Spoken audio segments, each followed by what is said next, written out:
Hello everyone, welcome to RR blouse design. आज की video में मैं आप लोगों के साथ इस ब्लाउज़ की स्टिचिंग शेयर करने वाली हूँ। ब्लाउज़ बाहर से जितना फिनिशिंग के साथ रेडी होता है, अंदर से भी उतनी ही फिनिशिंग आनी चाहिए, तभी एक ब्लाउज़ परफेक्ट बनता है। अगर आपने ब्लाउज़ पूरी फिनिशिंग के साथ रेडी किया है तो कस्टमर बिना पहने ही ब्लाउज़ को पसंद कर लेंगे। कटिंग तो मैंने आप लोगों के साथ कई बार शेयर की है, लेकिन आज की वीडियो में मैं आप लोगों के साथ स्टिचिंग भी शेयर करूंगी, जिससे ब्लाउज़ ना सिर्फ बाहर से बल्कि अंदर की तरफ से भी एकदम फिनिशिंग के साथ रेडी होगा। अगर आपके पास पीकू या इंटरलॉक मशीन नहीं है, नॉर्मल मशीन है, उसी से मैं आपको सिलाई करना बताऊंगी कि उससे आप सिलाई करके ब्लाउज़ इतनी फिनिशिंग के साथ कैसे रेडी कर सकते हैं। तो वीडियो पूरा एंड तक देखिएगा। सबसे पहले आपको अपने बैक पार्ट को लेना है। यहाँ पे बैक पार्ट को लाइनिंग वाले फैब्रिक के ऊपर जमा के रखना है। उसके बाद हम इसको अटैच करना देखेंगे। तो अभी हम स्लीव को साइड में रखेंगे। सबसे पहले हम अपने बैक पार्ट को ही रेडी करेंगे। तो बैक पार्ट को रेडी करने के लिए यहाँ पे मैंने लाइनिंग वाले फैब्रिक और मेन फैब्रिक को नीचे की तरफ से स्टिच लगा के रेडी कर लिया है। अब लाइनिंग वाले फैब्रिक को हम अंदर की तरफ पलट देंगे। पलटने के बाद नीचे की तरफ से आपको इसमें लगाना है धार स्टिच। देखिए, इस तरह से बिल्कुल फिनिशिंग के साथ आपको इस स्टिच को लगाना है। यहाँ पे आप देख सकते हैं कि कपड़े को मैं किस तरह से खींच रही हूँ और जो लाइनिंग वाला फैब्रिक है उसको मैं अंदर की तरफ फोल्ड कर रही हूँ। इससे जो सिलाई की फिनिशिंग है वो और ज़्यादा अच्छी आती है। अब हम क्या करेंगे, ये जो लाइनिंग वाला फैब्रिक है और मैन फैब्रिक है, इनके कॉर्नर पर आपको सिलाई लगानी है। सिलाई लगाते समय कपड़ा आपका बिल्कुल भी ऊपर या नीचे की तरफ नहीं होना चाहिए। इसके लिए आप देख सकते हैं कि मैंने दोनों हाथों से किस तरह कपड़े को जमाते हुए इस पे स्टिच लगाया है। चारों तरफ से इसको इसी तरह कॉर्नर पे सिलाई लगाते हुए हम पैक कर लेंगे। और पैक करने के बाद आसपास से जितना भी एक्स्ट्रा फैब्रिक निकल रहा होगा उसको आपको कट करना है।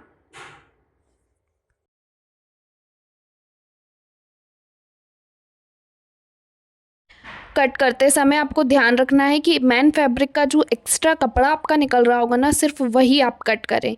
लाइनिंग वाला फैब्रिक आपका थोड़ा भी कट नहीं होना चाहिए। देखिए, यहाँ पे जितना भी एक्स्ट्रा फैब्रिक जा रहा था वो सब मैंने कट कर लिया है। यहाँ आर्मोल की तरफ से भी एक्स्ट्रा फैब्रिक निकल रहा है, उसको भी हम कट करेंगे।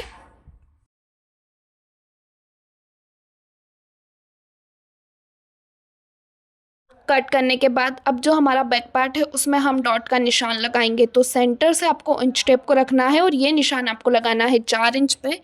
लंबाई के लिए भी आपको सेम 4 इंच पे ही इस निशान को लगाना है। और दोनों तरफ से जो आपका डॉट पॉइंट रहेगा उसको सिलाई में आपको कवर करना है हाफ इंच। हाफ इंच से ज़्यादा आपको इसको कवर नहीं करना है। अब ये डॉट पॉइंट का निशान हमने एक साइड पे लिया, इसी तरह से दूसरे साइड पे भी हम ये निशान ले लेंगे और इसको सिलाई से स्टिच करेंगे। देखिए, इस तरह से निशान लगाने के बाद मैं फैब्रिक को रखूँगी और डॉट पॉइंट की तरफ नीचे का फैब्रिक मेरा बिल्कुल बराबर आना चाहिए।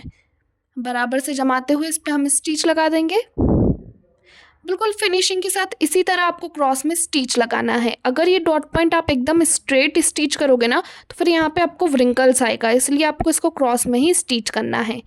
देखिए, दूसरी तरफ भी मैंने डॉट पॉइंट लगा के बैक पार्ट को रेडी कर लिया है।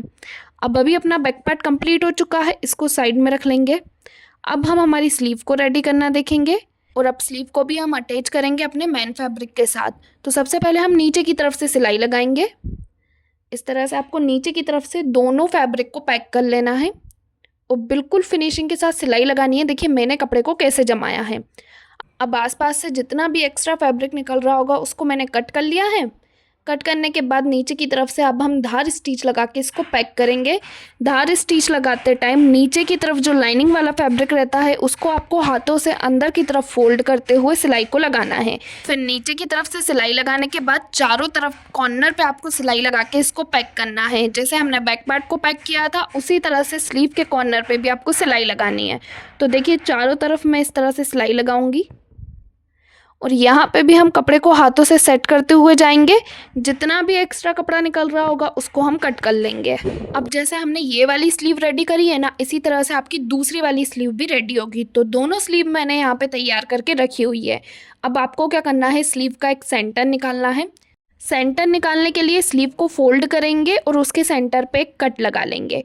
कट लगाने के बाद आपको चेक करना है कि स्लीव में गहराई किस तरफ ज़्यादा है। जिस तरफ स्लीव में गहराई ज़्यादा रहेगी वो हमारा फ्रंट वाला हिस्सा रहेगा, और जहाँ गहराई कम रहेगी वो हमारा बैक वाला हिस्सा रहेगा।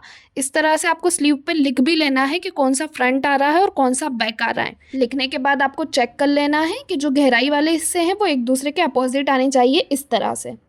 अब स्लीव को हम साइड में रखेंगे और अपने फ्रंट पार्ट को रेडी करना देख लेंगे। तो मैं अपना फ्रंट पार्ट लूँगी। फ्रंट पार्ट में हमने डॉट पॉइंट का निशान लगाया हुआ है और फ्रंट पार्ट मेरा 4 डॉट विथ बेल्ट है। तो सबसे पहले अपर पार्ट को स्टिच करना हम देखेंगे। अब ये मेरा अपर वाला पार्ट है। अपर वाले पार्ट को हमें चारों तरफ से पैक करना होगा मेन फैब्रिक से। तो पैक करने के लिए हम वही करेंगे, इसके कॉर्नर पे हम स्टिच लगाएंगे। स्टिच लगाते टाइम जब भी आप अपर पार्ट पैक करते हैं मैन फैब्रिक से, प्रॉब्लम क्या आती है कि इसमें बहुत ज़्यादा झोल आता है, व्रिंकल्स आता है, कभी कभी कपड़ा पतला होने की वजह से सिलाई उतनी फिनिशिंग से नहीं लग पाती है। तो देखिए इस तरह हाथ से जमाते हुए, दोनों कपड़े को आपको हाथ से जमाते हुए सिलाई को लगाना है। नीचे ऊपर चारों तरफ से अगर आप इस तरह से सिलाई लगाएंगे तो कपड़ा कहीं से भी लूज़ नहीं बैठेगा। उसके बाद जितना भी आपका एक्स्ट्रा फैब्रिक निकल रहा होगा उसको आपको कट कर देना है। देखो वैसे तो अस्तर टच करना बहुत नॉर्मल होता है, ये तो सभी को आता है, लेकिन एक बार मैंने यहाँ पे आपको क्लियर कर दिया है, जो बिगनर है उनके लिए आसानी होगी। अब मेन स्टिचिंग तो हमारी अस्तर टच करने के बाद से स्टार्ट होने वाली है। तो अब जो हमारे दोनों डॉट पॉइंट है, सबसे पहले आपको उन पर कट का निशान लगा लेना है ताकि स्टिच करने में आपको आसानी रहेगी। कट का निशान लगाने के बाद फर्स्ट डॉट पॉइंट में सिलाई में दोनों तरफ से कवर करूँगी 1-1 इंच, और इस पर निशान लगाने के बाद क्रॉस में मिलाएंगे। अगला डॉट पॉइंट मेरा दोनों तरफ से कवर होगा सिलाई में 0.25 इंच। इसी तरह जो मेरा सामने वाला डॉट पॉइंट है वो भी सिलाई में मैं कवर करूँगी 0.25 इंच। सबसे पहले फर्स्ट डॉट पॉइंट को स्टिच करेंगे। तो देखिए मैंने इस तरह से कपड़ा फोल्ड करते हुए रख लिया है। अब नीचे से भी मेरा कपड़ा बिल्कुल बराबर आ रहा है। बराबर आया ये चेक करने के बाद ही आपको डॉट पॉइंट स्टिच करना है। स्टिच करने के बाद इसमें अच्छे से नोट लगनी चाहिए आपकी। अब सेकंड वाले में जो हमने 0.25 इंच का निशान लगाया था आसपास, उस निशान को मिलाते हुए इस पर भी हम स्टिच लगाएंगे। लास्ट में यहाँ पे हमारी नोट आ जाएगी और इसको भी हम कट कर देंगे। अब यहाँ पे हमारा सेकंड वाला डॉट पॉइंट भी इसी तरह से स्टिच होगा।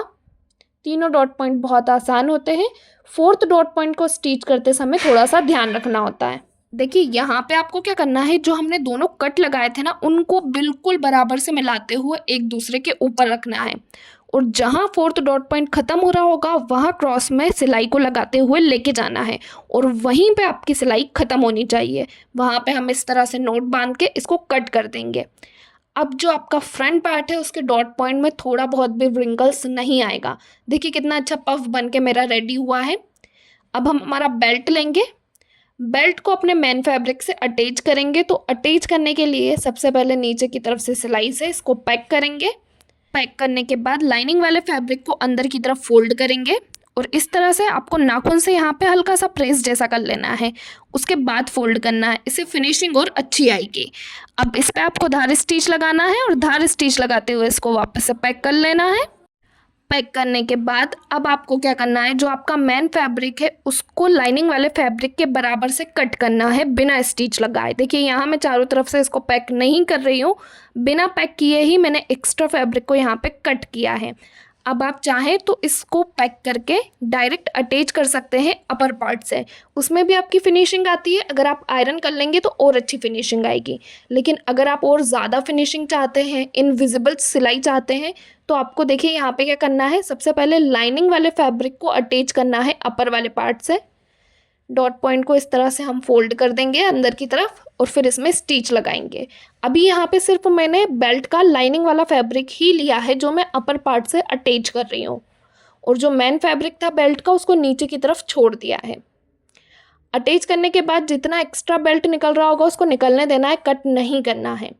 अब आपको क्या करना है, जो आपका अपर वाला पार्ट है उसको लेना है, और अपर वाले पार्ट को आपको अंदर की तरफ फोल्ड कर देना है। देखिए इस तरह से सबसे पहले आपको राउंड करते जाना है। जहाँ बेल्ट अटैच हो रहा होगा सिर्फ वहाँ तक आपको राउंड करना है। अब राउंड करने के बाद आपको क्या करना है, मेन फैब्रिक लेना है बेल्ट का, और इस तरह से ऊपर की तरफ घुमा लेना है। आप देखेंगे कि जो हमारा अपर पार्ट है वो सेंटर में आ चुका है, और बेल्ट हमारा लाइनिंग वाले फैब्रिक के ऊपर आ जाएगा। अब इसको भी हम स्टिच कर देंगे, और जो अपर पार्ट है वो अभी हमारा सेंटर में ही है अंदर की तरफ। अब जैसे हमने पहले सिलाई लगाई थी उसी सिलाई के ऊपर वापस से आपको सिलाई लगाना है। सिलाई लगाने के बाद जो एक्स्ट्रा बेल्ट हमारा निकल रहा था उसकी सिलाई खोलेंगे ताकि सेंटर को आसानी से हम बाहर की तरफ निकाल पाएँ। तो देखिए इस तरह से आपको बाहर की तरफ कपड़े को निकाल लेना है। इससे आपका अपर पार्ट आराम से बाहर आ जाएगा और बेल्ट अंदर की तरफ चला जाएगा, यानी कि जो बेल्ट की सिलाई है वो ऊपर की तरफ नहीं दिखेगी। इससे जो आपका फ्रंट पार्ट है वो बहुत फिनिशिंग के साथ रेडी होगा। देखिए फ्रंट से फिनिशिंग आई और यहाँ पे एक्स्ट्रा बेल्ट को ना अब आपको कट कर लेना है, क्योंकि अब इसको हमने बाहर निकाल लिया है। बैक साइड से भी मैं आपको दिखा देती हूँ। देखिए बैक साइड से भी कितना फिनिशिंग के साथ ही हमारा रेडी हुआ है। अब आपको क्या करना है, इस पर एक बार धार स्टिच भी लगा लेनी है, तो ये पूरा आपका पक्का हो जाएगा। जितनी सिलाई आप लगाओगे उतना अच्छा है, सिलाई निकलने के चांसेस बहुत कम रहेंगे। अब ये एकदम हमारा फिक्स हो चुका है और बिल्कुल फिनिशिंग के साथ रेडी हुआ है। तो अगर आप भी इस तरह सिलाई लगाते हो ना इनविजिबल, तो आपको इंटरलॉक की ज़रूरत ही नहीं पड़ेगी। इसी तरह से आपको आपका दूसरा वाला पार्ट भी रेडी करना है। साथ ही दोनों पार्ट रेडी करने के बाद आपको दोनों पार्ट के बेल्ट को नाप के चेक करके देखना है। तो यहाँ पे मैं अपना दूसरा वाला पार्ट लूँगी, उसके बेल्ट से अपने दोनों पार्ट के बेल्ट को मिलाऊंगी। तो देखिए बिल्कुल बराबर आ रहे हैं, साथ ही डॉट पॉइंट भी मेरा बिल्कुल बराबर आ रहा है। इस तरह से आपको एक बार चेक करके देख लेना, कहीं कुछ भी छोटा या बड़ा नहीं होना चाहिए। अब इसमें हम आई की पट्टी अटैच करेंगे। तो आई की पट्टी मैं रेडी करूँगी, तो उसके लिए मैं अपने ब्लाउज़ के बराबर से एक पट्टी कट करूँगी। थोड़ी सी बड़ी ही आपको कट करनी है। देखिए अब यहाँ पर इसकी चौड़ाई का निशान मैं लगाऊँगी 1.5 इंच पे, क्योंकि ये डबल फोल्ड है। टोटल ये मेरी रेडी होगी 3 इंच पे। तो आप 3 इंच पे भी निशान लगा सकते हैं। सिंगल फोल्ड लेके मैंने डबल फोल्ड करके 1.5 इंच पे निशान लगाया है। अब हम मैन फैब्रिक भी ले लेंगे इसी चौड़ाई के साथ। दोनों को एक दूसरे के ऊपर जमाएंगे और एक तरफ से फोल्ड करके सिलाई लगा लेंगे। इस तरह से फोल्ड कर लेना है एक तरफ से आपको, तो दोनों पार्ट आपके अटैच भी हो जाएंगे। फिर एक और तरफ से आपको इसमें सिलाई लगा लेनी है, लेकिन उस तरफ आपको फोल्ड करने की ज़रूरत नहीं है। उससे क्या रहेगा, ये दोनों पार्ट आपके चिपके हुए रहेंगे। अब जितना भी एक्स्ट्रा कपड़ा निकल रहा होगा यानी कि मेन फैब्रिक, उसको कट कर लेना है लाइनिंग वाले फैब्रिक के बराबर से। कट करने के बाद आपको ब्लाउज़ लेना है आपका फ्रंट पार्ट और उसके ऊपर आई की पट्टी को रखना है। रखने के बाद इसमें आपको स्टिच लगाना है। देखिए इस तरह से बिल्कुल बराबर कॉर्नर से रखते हुए ही स्टिच लगाना है। एक्स्ट्रा पट्टी को कट करते हुए नीचे की तरफ से इसको फोल्ड करेंगे। अब इसको ध्यान से समझिएगा, जितनी भी पट्टी है उसको अंदर की तरफ आपको फोल्ड करना है। इस तरह नाखून से प्रेस करके आप फोल्ड कर सकते हैं।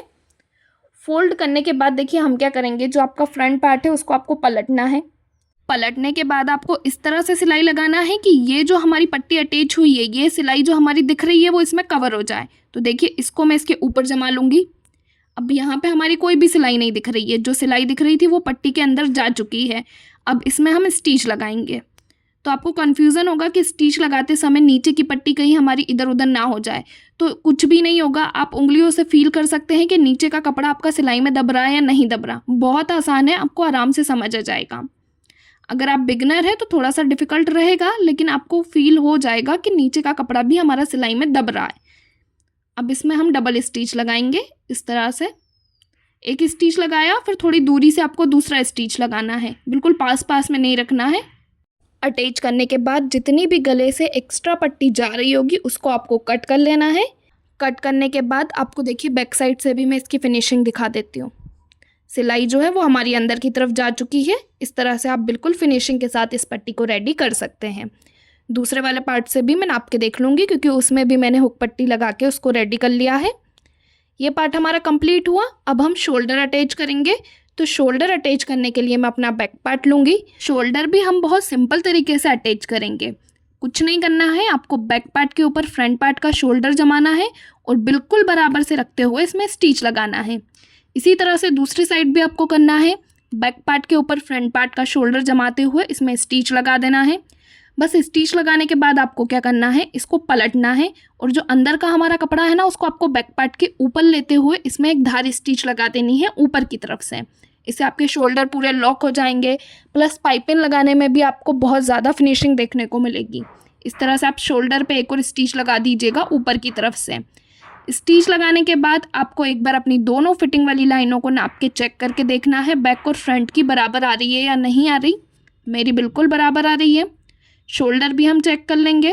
तो देखिए एक शोल्डर मेरा रेडी हो रहा है 3.25 इंच पे, दूसरा भी मेरा उतने ही इंच पे रेडी हो रहा है। अब हम गले पे पाइपिंग अटैच करेंगे, तो अपनी पाइपिंग रेडी करेंगे। उसके लिए मैं अपना मैन फैब्रिक लूँगी। मैन फैब्रिक को हम ओरेब रखेंगे। देखिए इस तरह क्रॉस में आपको रखना है, इसको कट कर लेना है आपको क्रॉस में इस तरह से। सबसे पहले मैं ओरेब शेप में इसको कट करूँगी, उसके बाद पाइपिंग के लिए निशान लगाऊंगी। तो स्केल के साइज़ की मैं पाइपिंग रेडी करती हूँ हमेशा से। तो यहाँ पे मैं एक स्ट्रेट लाइन बना के लंबी लंबी पट्टियाँ निकालूंगी अपनी पाइपिंग के लिए। और ये जो स्केल है इसकी चौड़ाई भी मैं आपको बता देती हूँ कितनी आ रही है। तो ये टोटल आती है हमारी 1 इंच। तो आप चाहें तो 1 इंच तक की पट्टियाँ रेडी कर सकते हैं, इससे पाइपिंग आपकी पलटेगी नहीं। इस पट्टी को मैं कट कर लूँगी और इसी साइज़ की लगभग 2 और पट्टियाँ मैं यहाँ पे कट कर लूँगी अपनी पाइपिंग बनाने के लिए। तो देखिए 2 पट्टियाँ और मैंने यहाँ पे रेडी कर ली। इनको अटैच करेंगे। अटैच करने के लिए भी ये जो पट्टी है ना, इन्हें एक दूसरे के अपोजिट क्रॉस में रखते हुए आपको इसमें स्टिच लगाना है। देखिए इस तरह से। अब इसी तरह से आपको एक और पट्टी को एक दूसरे के अपोजिट क्रॉस में रखते हुए सिलाई लगानी है।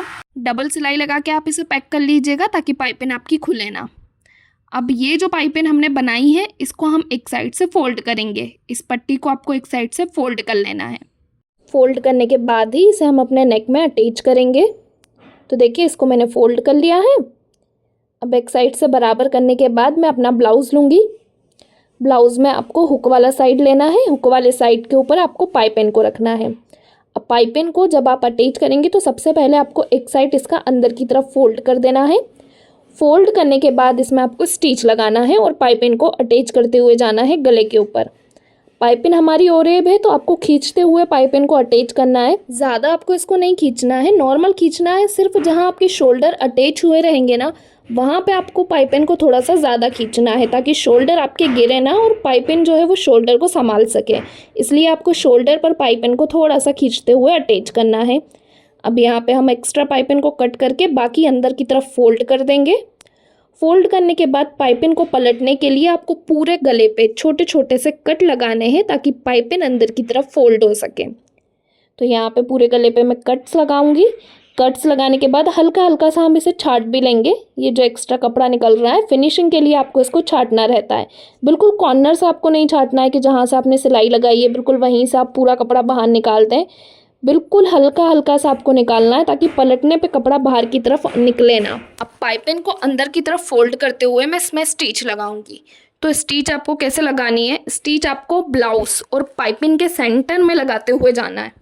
देखिए जहाँ हम पाइपिंग अटैच कर रहे हैं ना उसके एकदम कॉर्नर पे, ना तो ज़्यादा आपकी सिलाई ब्लाउज पे आनी चाहिए ना ही पाइपिंग के ऊपर आनी चाहिए। इन दोनों के बीच में आपकी सिलाई रहनी चाहिए। तो इससे आपकी पाइपिंग पूरी फिनिशिंग के साथ बन के रेडी होती है। अब पूरे गले पे मैं इसी तरह से बिल्कुल बारीक तरीके से सिलाई को चलाते हुए लेके जाऊंगी। अगर आप भी इसी तरह से पाइपिंग रेडी करते हैं, सिंगल फोल्ड के साथ उसको अटैच करते हैं, तो पाइपिंग आपकी कभी भी नहीं पलटेगी। देखिए यहाँ पे जब मैं पाइपिंग लगा रही हूँ तो कपड़े को किस तरह से अंदर की तरफ फोल्ड कर रही हूँ, साथ ही जो मेरी सिलाई है वो एकदम कॉर्नर में लगती हुई आ रही है। इस चीज़ का आपको ध्यान रखते हुए ही पाइपिंग को अटैच करना है कि आप पूरे गले पे उसे अच्छी तरीके से राउंड घुमाते हुए, और कपड़ा जितना आपको बाहर की तरफ रखना है पूरे नेक पे उतना ही कपड़ा एक जैसा बाहर आना चाहिए। तो ही आपकी पाइपिंग पूरी फिनिशिंग के साथ बन के रेडी होगी। अब देखिए यहाँ पे गले पे मैं आपको बिछा के दिखा भी देती हूँ कि पाइपिंग मेरी कहीं से भी नहीं पलट रही है, कितनी फिनिशिंग के साथ पाइपिंग बन के रेडी हुई है। अब हम स्लीव को अटैच करेंगे। स्लीव को अटैच करने के लिए सबसे पहले आपको ब्लाउज़ की स्लीव लेनी है। लेने के बाद इसको सेंटर के ऊपर रखना है, शोल्डर के सेंटर के ऊपर, और इस तरह से मिलाते हुए स्लीव को अटैच करना स्टार्ट करना है। और अगर आप बिगनर हैं तो मेरा सजेशन है कि आप सेंटर से ही स्लीव को अटैच करना स्टार्ट करें, तो स्लीव की फिटिंग आपकी एकदम बराबर आएगी। देखो यहाँ पे मेरा एक हाथ ब्लाउज के ऊपर है, दूसरा स्लीव के ऊपर। इसी तरह से आपको भी स्लीव को अटैच करना है और स्लीव को थोड़ा भी नहीं खींचना है, बिना खींचते हुए ही आपको ब्लाउज पे स्लीव को अटैच करना है। तो आपके आर्म होल की फिटिंग कुछ इस तरह से आएगी। देखिए एकदम बिल्कुल गोलाई में आर्म होल आ रहा है, कहीं भी कोई भी व्रिंकल्स नहीं है। अब दोनों की फिटिंग वाली लाइन को हम गुम सिलाई से अटैच करेंगे। तो मैंने दोनों को बराबर से रख लिया है। इसके ऊपर मैं स्टिच लगा लूँगी। एक ब्लाउज़ की फिनिशिंग में गुम सिलाई बहुत इंपॉर्टेंट होती है। जब भी आप ब्लाउज़ में फिटिंग डालेंगे और गुम सिलाई लगाएंगे ना, तो उससे ब्लाउज़ आपका अंदर की तरफ से अलग ही फिनिशिंग के साथ रेडी होगा। यहाँ पे एक्स्ट्रा जो छोटे छोटे से धागे निकल रहे होंगे उसको मैंने कट किया है। अब वापस से इसको बाहर की तरफ पलटेंगे और कॉर्नर पे एक सिलाई लगा देनी है आपको। और ये जो सिलाई मैं लगा रही हूँ ना, ये मेरी फिटिंग की सिलाई नहीं है, ये सिर्फ कॉर्नर पे एक सिलाई आपको लगानी होती है ताकि जब आप ब्लाउज़ पहनते हैं ना तो कॉर्नर की तरफ से ये लूज़ नहीं होता है, सिर्फ इसलिए आपको लगानी होती है।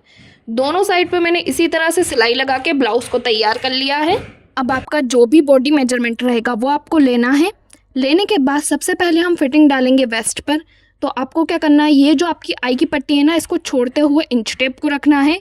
मेरी टोटल वेस्ट की जो चौड़ाई है वो 30 इंच है, तो यहाँ से इंच टेप को मैं रखती जाऊँगी और 30 इंच तक नापूंगी। जहाँ भी 30 आ रहा होगा वहाँ पे चौक से निशान लगाएंगे। बचे हुए कपड़े को एक फ़ोल्ड करेंगे। एक फ़ोल्ड करने के बाद आपको यहाँ पे इसको वापस से फ़ोल्ड करना है। एक फ़ोल्ड कर लिया, फिर एक और फ़ोल्ड लिया। कितना फ़ोल्ड हो गया? टोटल 2 फ़ोल्ड, क्योंकि फिटिंग हमारी दोनों तरफ पे डलती है। अब इस फोल्ड को हम चेक करेंगे तो ये कितने इंच का आ रहा है? 1.5 इंच का। यानी कि दोनों तरफ से आपको वेस्ट को सिलाई में कितना कवर करना है? 1.5 इंच। तो यहाँ से मैं निशान लगाऊंगी 1.5 इंच पे। चेस्ट है मेरा 34 इंच का, डिवाइड 4 करके मैं निशान लगा लूँगी 8.5 इंच पे। चेस्ट लाइन से वेस्ट लाइन को मिला लेंगे। इस तरह से आप चेस्ट और वेस्ट की फिटिंग डाल सकते हैं। अब हम स्लीव की फिटिंग डालेंगे, तो स्लीव को अच्छे से ओपन करके रखेंगे। रखने के बाद स्लीव की गोलाई का निशान लगाएंगे। मेरी गोलाई 5.5 इंच है। अब इसे भी अपनी चेस्ट लाइन से मिलाते हुए ब्लाउज़ में फिटिंग डाल देंगे। इस तरह से बॉडी से नाप लेके आप ब्लाउज़ में फिटिंग डाल सकते हैं। फिटिंग वाली लाइन एकदम स्ट्रेट आएगी, थोड़ा भी व्रिंकल्स आपको देखने को नहीं मिलेगा। आप देख सकते हैं कि मेरे ब्लाउज़ की जो फिटिंग वाली लाइन है वो कितनी स्ट्रेट आई है, ये देखिए। अब इसी तरह से दूसरा वाला साइड भी ले लेंगे और उसमें भी हम फिटिंग डालेंगे। तो वेस्ट को हम सिलाई में कितना कवर करेंगे? 1.5 इंच। यहाँ से मैं निशान लगा लूँगी 1.5 इंच पे। चेस्ट का निशान लगेगा हमारा 8.5 इंच पे।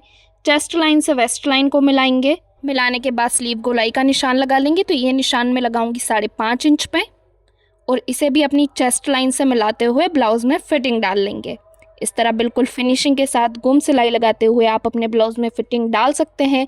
अगर आपके पास पीको या इंटरलॉक मशीन नहीं है, उसके बावजूद इतनी फिनिशिंग के साथ आपका ब्लाउज़ रेडी हो सकता है। अगर वीडियो में सिलाई समझाने का तरीका पसंद आया हो तो वीडियो को लाइक, शेयर और चैनल को सब्सक्राइब ज़रूर करें।